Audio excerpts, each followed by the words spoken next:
Hi, hello. Good morning, dear students. How are you all?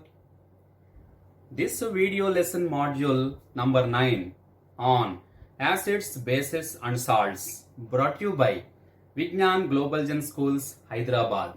I, myself, Venkat Reddy Peram, teaching faculty. My dear students, in the previous module, we have learnt about sodium hydroxide, also called caustic soda, bleaching powder, also called chloride of lime, and baking soda. General names, chemical formula, preparation method, along with uses. Okay, we already discussed. Now, today, let us learn more information about the remaining two chemical substances which plays a prominent role in our day-to-day life. What are they, my dear students? Washing soda and plaster of Paris. Okay, na? Washing soda and plaster of Paris. So, without delay, shall we start the session? Yes. So, today, let us learn more information about the remaining two salts along with water of crystallization. So, what is the salt number 3? The very next salt, my dear, salt number 4. What is that? Washing soda. Washing soda. Washing soda. Yes, so this is the next important chemical substance. Yes, which is obtained from common salt as the raw material. Now, first of all, what is meant by washing soda? A white crystalline solid with chemical formula Na2CO3 dot 10H2O is called washing soda. Generally, it is meant for cleaning purpose, domestic cleaning. That's why it is called cleaning. So, washing soda. And what is the general name of this washing soda? Yes. What is the chemical name? CN, chemical name of this washing soda. Now it is called sodium carbonate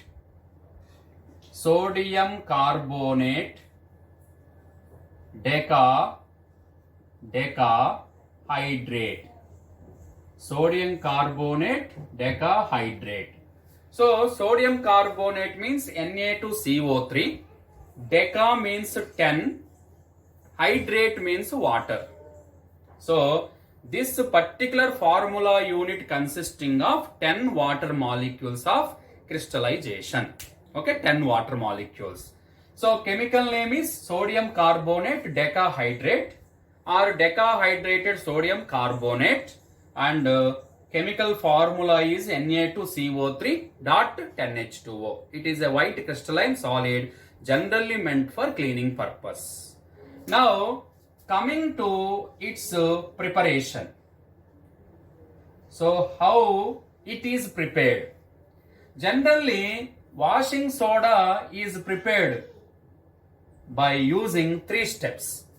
How many steps are involved in this preparation, my dear students? 3 steps. In step number 1, sodium chloride plus water plus carbon dioxide plus ammonia. Mixing together all the 4 materials combines with each other to form NaHCO3 sodium bicarbonate along with ammonium chloride NH4Cl. So this compound. So during this first step, sodium bicarbonate is obtained as the first product. Now in the second step, this sodium bicarbonate NaHCO3 undergo thermal decomposition in the presence of heat energy. Then sodium bicarbonate gradually converted to sodium carbonate along with carbon dioxide and water. Yes. So 2NaHCO3, Na2CO3 plus CO2 plus H2O, and this is called sodium carbonate. Sodium carbonate. So during this step number 2, we obtained Na2CO3. And in the last step, yes, this sodium carbonate Na2CO3 recrystallizes with 10 water molecules. Then finally you will get Na2CO3 dot 10 H2O. This is called washing soda. So washing soda preparation. And so for the preparation of washing soda, you required 3 steps. So step number 1, sodium bicarbonate is obtained. During step number 2, sodium carbonate is obtained. During step number 3, sodium carbonate recrystallizes in the presence of 10 water molecules, and finally you will get washing soda. And what is the special name of this process? This process is also called Solvay process. Solvay process or ammonia soda process. What is the special name of this process, my dear student? Solvay's process or ammonia soda process. Ammonia soda process. Yes. And now coming to what are the main uses of washing soda. The very first use, how it is used in industries, industrial use. Industrial. How it is used in industrial. So to manufacture paper, glass industry we are using, and soap industry. So sodium carbonate in the form of washing soda is used in paper, glass and soap industries. This is the first use of washing soda in industries. And second one, sodium carbonate in the form of washing soda used in the manufacture of sodium compound such as borax. So what is the second use, my dear students? In the manufacture of borax powder. So what is borax? What is the formula? Na2B4O7 10H2O. So it is generally used to remove fluorine content present in the water and make it free from fluorine. So what is that powder called? Borax powder. So sodium carbonate used in the manufacture of borax powder. This borax powder formula Na2B4O7 dot 10H2O. It is one of the best sodium compound. One of the main sodium compound. Now third one, sodium carbonate in the form of washing soda used in domestic cleaning, household cleaning purpose. So what is the third use, Nana? So it is generally used as a cleaning agent for domestic cleaning. We are using this one for domestic cleaning.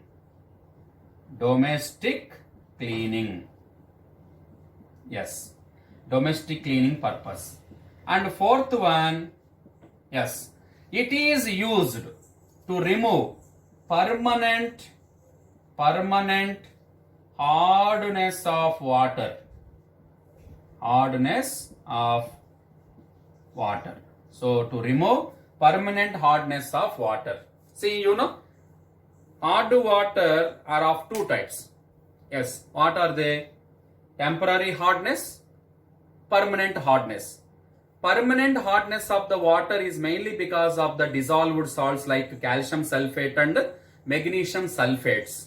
In order to remove that sulfates, we are using sodium carbonate decahydrate in the form of washing soda. So, to remove permanent hardness of water, we are using washing soda. So, this is about washing soda, preparation and uses. Now coming to the fifth compound. Yes, the last compound, useful compound. What is that? Plaster of Paris. What is, my dear students? Plaster of Paris. Yes. Now tell me, what is the chemical formula of plaster of Paris? CaSO4 dot of H2O. Yes. What is that? CaSO4 dot of H2O.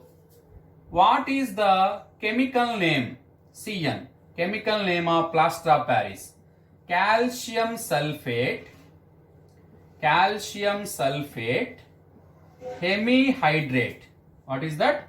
Hemihydrate. Calcium sulfate hemihydrate is called plaster of Paris.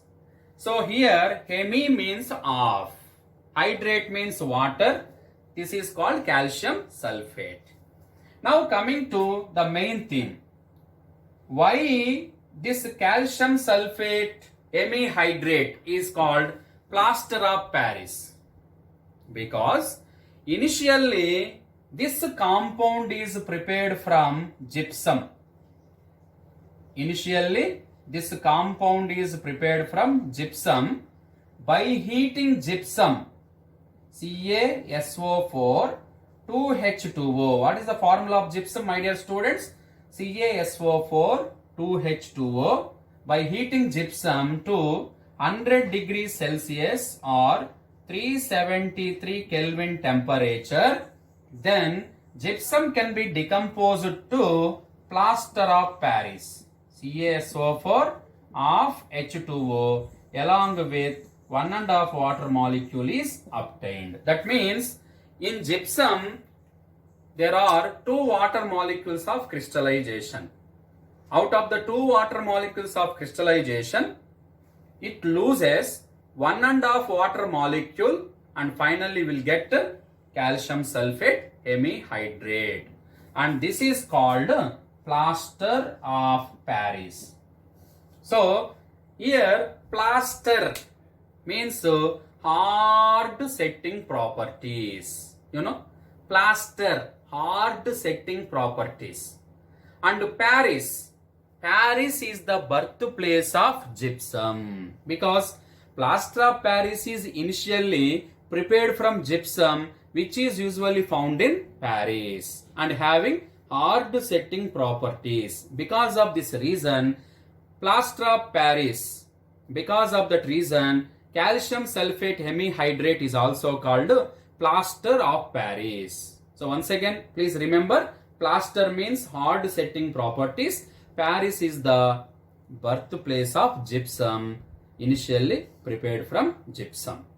So now coming to the preparation method. Yes. How to prepare plaster of Paris? Very simple. By heating the gypsum to 100 degrees Celsius. Then gypsum loses 1.5 water molecule and finally you will get calcium sulfate of H2O. That is also called plaster of Paris. For suppose, if the temperature optimum is above 100 degrees Celsius, okay, up to 100 degrees Celsius there is no problem. But after 100 degrees Celsius, even if 1 degree or 2 degree rise in temperature takes place, then that half molecule also evaporated and finally you will get calcium sulfate anhydrous calcium sulfate. and that is called dead burnt plaster, because there is no such plaster property. There is no such hot setting properties. That's why it is called dead burnt plaster. So anhydrous calcium sulfate is called dead burnt plaster. Anhydrous calcium sulfate is called dead burnt plaster. Okay, na? And now coming to the uses. In general, where you are using this plaster of Paris? Yes, tell me. Now, you know, plaster of Paris is a white powder generally used by the doctors to plaster the fractured bones in right position for correct healing. And this use is mainly because of the remarkable property of plaster of Paris. What is that? Whenever plaster of Paris comes in contact with water or moisture, then slow setting takes place to get hard solid mass called gypsum. So if once gypsum is formed, automatically it becomes a hard solid mass. And this property generally used by the doctor in order to set the fractured bones in right position for correct healing. That's why plaster of Paris should be stored in moisture proof containers. Why we should store plaster of Paris in a moisture proof container? Because plaster of Paris, CaSO4 of H2O, comes in contact with 1.5 water molecule or moisture, and you will get CaSO4 2H2O. This is called gypsum, hard solid mass. And this remarkable property is called slow setting property of plaster of Paris. So it is a peculiar property of plaster of Paris. When plaster of Paris comes in contact with water, slow setting takes place to form gypsum. It is a hard massive material. That's why plaster of Paris should be stored in moisture proof containers. Now what are the other uses of plaster of Paris? Now we will discuss. What are the other uses of plaster of Paris? Now it is used in the manufacture of toys. Plaster of Paris is used in the manufacture of toys and materials for smoothing the walls.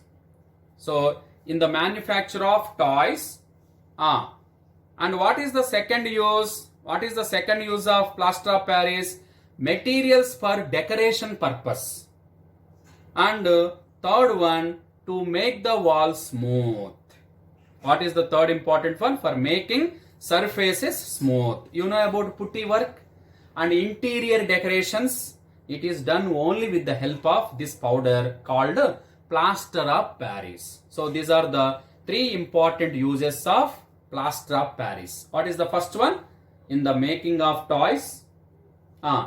So materials for decoration purpose and materials for smoothing the walls. Materials for decoration purpose and making surfaces smooth. So these are the three important uses of plaster of Paris.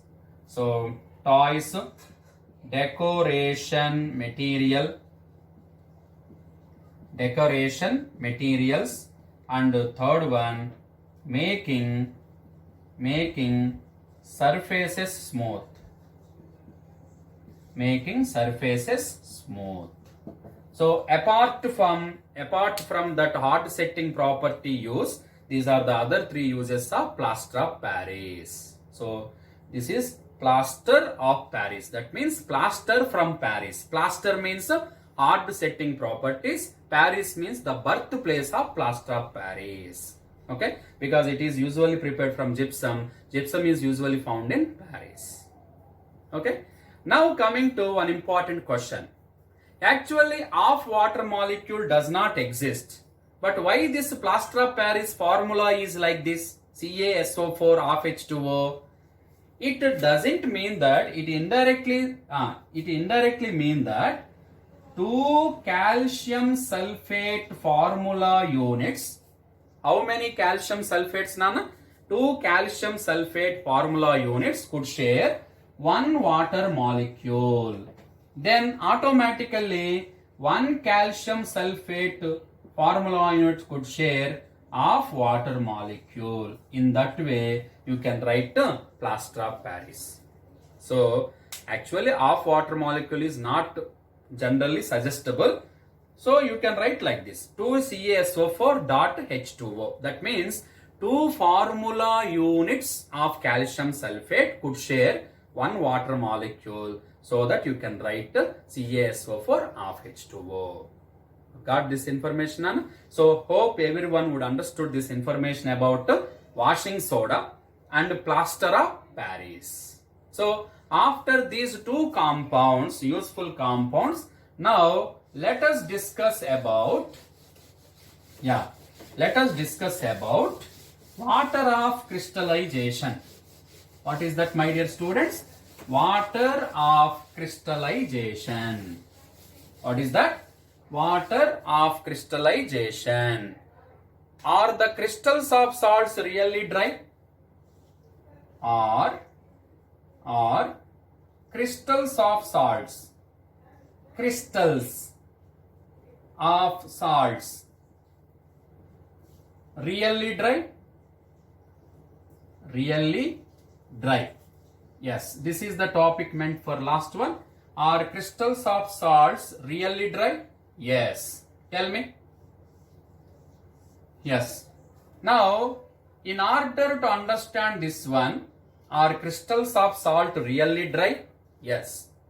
Because if you take copper sulfate crystals, that is also dry.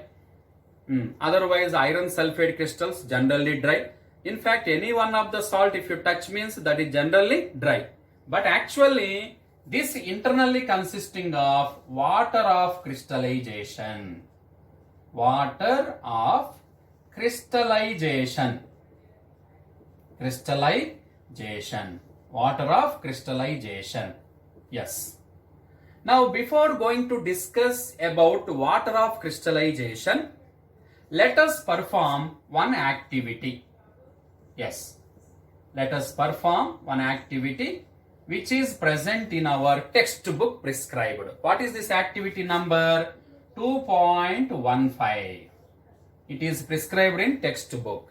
Now for this activity, what are the chemicals required? Chemicals required are copper sulfate. What is that? Copper sulfate. Copper sulfate chemical required. Copper sulfate crystals. And next, apparatus required. Apparatus required. Yes. Boiling test tube. Boiling test tube. Yes. Second one, copper sulfate crystals, however you written. Next, test tube holder. Test tube holder. Test tube holder. And Bunsen burner or spirit lamp. Yes, these are required. Okay, na? Now, what about the procedure? What you will do? Take 1 or 2 grams of copper sulfate crystals in boiling tube. Slowly introduce that boiling tube in the low flame of the Bunsen burner by using test tube holder. Then, what do you observe? Before heating, what is the color of copper sulfate? Before heating, what is the color of copper sulfate? Blue. Color of copper sulfate is blue before heating. Yes. Okay, na? But after heating, you know, after heating, the color of the copper sulfate changes from blue to white. blue to white. White means here colorless. White means colorless. This is about after heating. After heating. So how is it possible? Before heating, blue color, copper sulfate color. But after heating that material in the boiling test tube for some time, then blue color slowly fade out and you will get white color material or white color powder. How is it possible?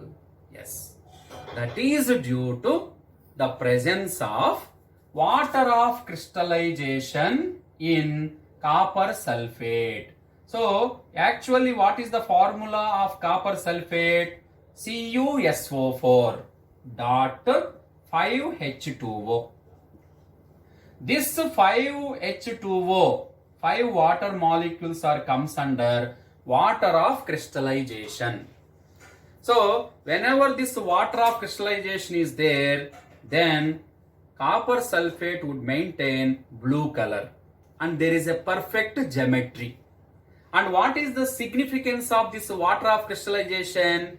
It imparts color to the crystal structure and state. Color, shape and state can be decided by water of crystallization. So what is the formula of copper sulfate? CuSO4 dot 5H2O. And along with this color change, one more observation. What do you observe? Inside the boiling test tube. Yes. If you once observe the walls of the test tube inside, especially upper portion, inside the test tube, upper portion being covered with some water droplets. You have to observe some water droplets in the inner side of the test tube at the topmost point. So why these water droplets obtained? Because these water droplets are initially present in the form of water of crystallization. How many water of crystallization molecules are there? 5. But after heating, then these water of crystallization separated from that crystal structure and formed as water droplets. So because of this chemical reaction, what is that? CuSO4 dot 5H2O after heating in the boiling test tube becomes CuSO4 plus 5H2O. Initially the color of this is blue and finally white color. There is a color change. Yes. But after some time, after you will get the white powder, if you add, for suppose, if you add 2 to 3 drops of water again to that white powder, then what do you observe? What is your observation? Then surprisingly, you will again, that salt again will get to blue color. That means it is a physical change. Got my point, Nana? So copper sulfate 5H2O changes to copper sulfate anhydrous, which is white color powder.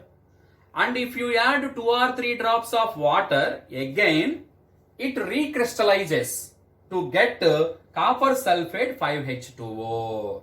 And the color again returned. So what is the color? Blue color. White color changes to again blue color. So this is about this activity.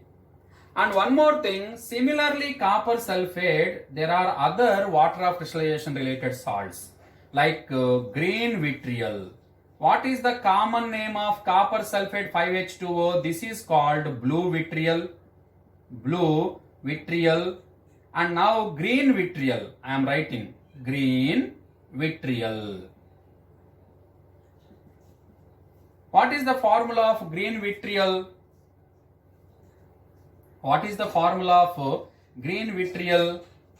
Yes, FeSO4 dot 7H2O, green vitriol. And for suppose if you take gypsum, we discussed just now, CaSO4 2H2O. And for suppose if you take washing soda, what is the formula? Na2CO3 dot 10H2O. All these are the best examples for hydrated salts. So there are two types of salts, hydrated, anhydrous. What are hydrated salts? The salts which contains water of crystallization are called hydrated salts. And what are anhydrous salts? The salts which does not contain water of crystallization are called anhydrous salts. At last, tell me the definition of water of crystallization. First of all, what is meant by water of crystallization? By observing all these basic aspects. Now, the fixed number of water molecules chemically attached to the formula unit of a salt. Once again, fixed number of water molecules chemically attached to the formula unit of a salt is called water of crystallization. And this water of crystallization is the responsible for shape, structure and color. And in order to explain this water of crystallization, this activity 2.15 is the best one. Okay, so this is about water of crystallization. And during this activity, whether you observed or not, the color of the copper sulfate crystals changes to white color. And the solid state, the crystalline copper sulfate changes to white powder. Yes. So color blue to white, state crystalline state to amorphous state, powder, amorphous state. So these are the observations. And inside the boiling test tube, if you observe the especially walls of the test tube, and you are even seeing that water droplets because of water of crystallization. Okay, so this is about are crystals of salt really dry? Yes. So crystals of the salt is really dry, but even though if water of crystallization also present, it becomes dry only, but it does not wet the crystal structure. That means we are not adding water physically, we are adding water chemically to the formula unit of a salt. That's why these are really dry. So that's all for today's class, my dear students. Hope everyone would understood this particular water of crystallization as the last topic. So far we discussed about all the concepts of acids and bases. So with this module number 9, I have successfully completed chapter number 2, acids, bases and salts. So thank you very much to all the students who are watching this particular modules, video lesson modules, and try to prepare well in advance for the coming test. And thank you very much once again. So that's all for today's class. And in the next module, we shall discuss about one of the very important topic. Till then, my dear students, have a nice day. Thank you.